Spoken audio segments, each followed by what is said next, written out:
가면라이더 W는 방영 전에 공개된 슈트 디자인이 호평을 받았지만 탄탄한 스토리 전개와 매력적인 캐릭터, 감동적인 결말로 상당한 호평을 받은 작품이며 쿠우가 데노와 함께 가면라이더 시리즈 중에서도 최고의 명작 중 하나로 꼽힌다. 스토리는 가이무, 에그제이드, 빌드처럼 너무 무겁지도 않고 그렇다고 포제나 고스트처럼 너무 가볍지도 않고 그렇다고 위자드나 드라이브처럼 왕도적이지도 않으면서도 코믹함과 시리어스함이 적당히 섞여있다. 보통 TV판이 좋은 평을 들어도 극장판이나 V시네마, 기타 외전에서 말아먹거나 그 반대의 경우를 보이는 작품이 하나씩은 나오는 헤이세이 라이더 중에서도 거의 유일하게 극장판이나 V시네마에 이르기까지 호평이다. 전작인 디케이드가 워낙 안 좋은 쪽으로 말이 많았던지라 상대적으로 평가가 오른 것도 있다. 항상 어른의 사정이 많이 개입해 호평을 자주 듣는 가면라이더 극장판 중에서도 호평을 듣는 가면라이더 X, 가면라이더 포제 오즈 MOVI 대전 MEGAMAX, 가면라이더 W, FOREVER 에타스 운명회, 가이아 메모리 모두 더블이 주인공이거나 주인공급으로 활약하는 영화라는 점을 생각하면 정말 대단한 부분. 그나마 단점을 꼽는다면 배우들의 연기력이나 CG 퀄리티가 다소 어설프다는 점. 카부토나 파이즈의 가속 연출과 엑셀 트라이얼 폼을 비교해보면 눈물이 나는 수준이다. 그리고 스토리 전개에서도 개연성,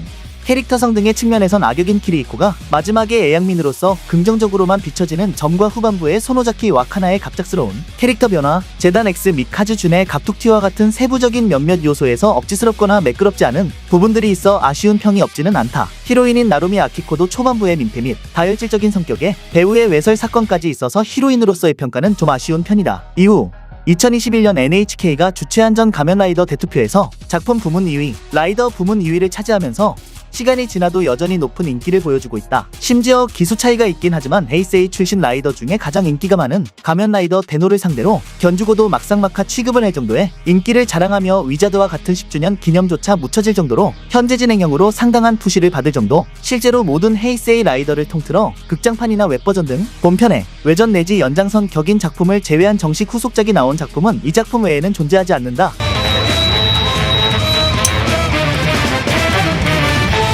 가면라이더 오즈는 호불호는 갈릴 수 있어도 역대 최대 매출이라는 성적을 올린 작품, 전체적으로 무난하고 팬덤에서도 인기 많은 작품이며 수작에서 명작 사이로 손꼽히는 작품이다. 우선 가면라이더는 각본의 영향을 많이 받는 시리즈이며 때문에 산조 리쿠와 함께 가면라이더계 2대 각본가로 평가받았던 코바야시 야스코가 각본을 맡은 이 작품이 성공했다는 것에는 의심의 여지가 없다. 실제로 히노, 에이지와 앙크의 콤비는 전작 W 콤비와 비견되는 콤비 주인공으로서 인기가 높으며 고토 신타로나 카자리와 같은 진지한 캐릭터부터 시라이시 지오코, 다테 아키라 같은 개그성이 강한 캐릭터들도 캐릭터성이 죽지 않는 강한 매력을 풍긴다. 물론 이들 중 최강의 캐릭터성을 가진 것은 기행사장의 대명사가 된 코우가미 코우세이, 또한 작품의 주제인 욕망과 그것을 통한 구세에 대해 잘 표현했다는 평가. 특히 최종장을 시작으로 로스트 앙크전부터 매화마다 꼬리를 무는 수많은 명장면들, 앙크와 에이지의 고조되어가는 갈등, 여운이 많이 남는 멋진 결말과 함께 높은 평가와 찬사를 받게 된다. 그렇다고 단점이 없지는 않은데 메인 악역인 그리드 4인방이 뒤로 갈수록 병풍이 되거나 아깝게 소모되고 떡밥을 푸는 데에는 지지부진한 데다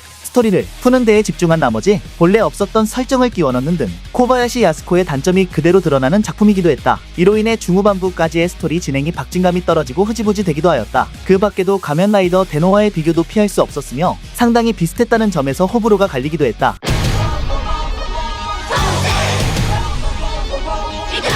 가면라이더 포제는 우주를 동경하는 고교생들이 활약하는 가면라이더판 청춘 학원 드라마를 표방한 작품. 덕분에 학원물에서 흔히 볼 수 있는 클리셰들이 여기저기 자주 보인다. 혼자 튀는 주인공, 소꿉친구 히로인, 운동계 부장, 학교의 아이돌 등. 원래 주 각본가인 나카시마 카즈키의 말에 따르면 킬라킬을 기획하는 이후에 포제에 일이 들어왔는데 포제가 고등학교로 무대가 정해지자 킬라킬과 차별화하기 위해서 포제는 미국의 고등학교 같은 느낌으로 하고 킬라킬은 쇼와 시대의 고등학교 같은 느낌으로 정했다고 한다. 때문인지 80년대 미국 고교 청춘물의 아이콘격인 조찬 클럽의 영향이 강하게 묻어나는데 캐릭터 구성이 상당히 유사하며 우주를 소재로 한 라이더로 백색을 기조로 한 컬러링도 그렇고 우주개발용 개조인간이라는 설정을 가진 가면라이더 슈퍼마이너스 1을 등학생과 우주라는 요소에서는 용자지령 다가온 전자전대 맥가레인저, 고속전대 터보레인저를 연상케 하는 부분, 또한 로켓을 모티브로 한 머리 부분의 디자인은 가면라이더 시리즈의 원작자 이시노모리 슈타로의 다른 작품 우주철인 쿄다인의 스카이제를 떠올리게끔 한다. 처음 방영됐을 때는 라이더의 디자인이나 전작과는 다른 형식의 스토리 진행 등의 문제로 평이 좋지 않았으나 반다이 매직의 효과로 지금은 오히려 전체적으로 좋은 평을 받고 있으며 복잡하게 의미부여하고 분위기 잡으려는 것보단 호쾌하게 볼 수 있어서 좋다라는 반응도 있다. 액션씬 같은 경우에도 액션에 일가견이 있는 감독의 영향인지 꽤나 다이나믹한 양상을 보여준다. 이러한 점에서는 눈요깃거리가 기대가 상당하다고도 할 수 있을 듯.